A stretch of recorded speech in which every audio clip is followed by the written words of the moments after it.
पीसीएमच्या जिल्हाध्यक्षपदी फेरनिवड झाल्याबद्दल माननीय युवा आदर्शचे संपादक श्री दीपकभाऊ शेळके यांच्या मानाचा फेटा बाडून स्वागत व अभिनंदन करून पुढच्याच कार्यकालासाठी शुभेच्छा देऊन सत्कार करण्यात आला। यावेळी दिनेश नंद, धनसिंग सूर्यवंशी, संतोष भुतेकर, सोनू नंद, सेवकराम नारियलवाले, प्रदीप दिव्यवीर, भरत परदेशी यांच्यासह सामाजिक कार्यकर्ते व पत्रकार बांधवांनी अभिनंदन केले आहे।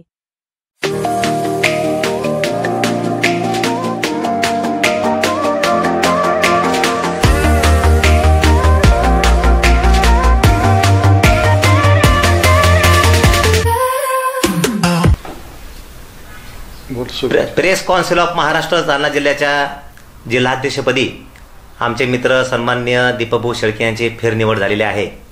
आज या ठिकाणी आमचे दिनेश भाई आनंद व त्यांच्या मित्र परिवाराने या ठिकाणी त्यांचा सत्कार सोहळा पार पाडलेला आहे।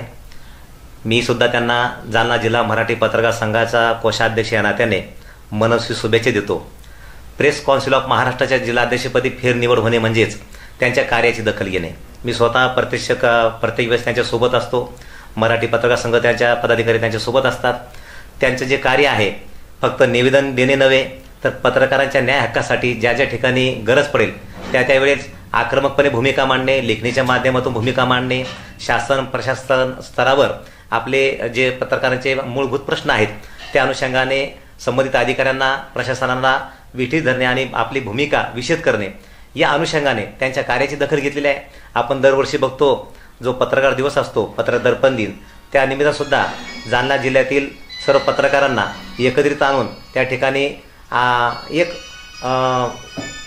अत्यंत उत्कृष्ट कार्यक्रम घेऊन सर्व पत्रकारांची एकजूट त्या ठिकाणी मांडली जाते आणि त्या ठिकाणी जे काही मान्यवर येतात राजकीय आणि प्रशासकीय स्तरातील त्यांच्यासमोर पत्रकारांचे जे प्रश्न आहेत ते प्रश्न त्यांच्या माध्यमातून कसे सोडून घेता येईल या अनुषंगाने ते कार्यक्रम आयोजित करीत असतात।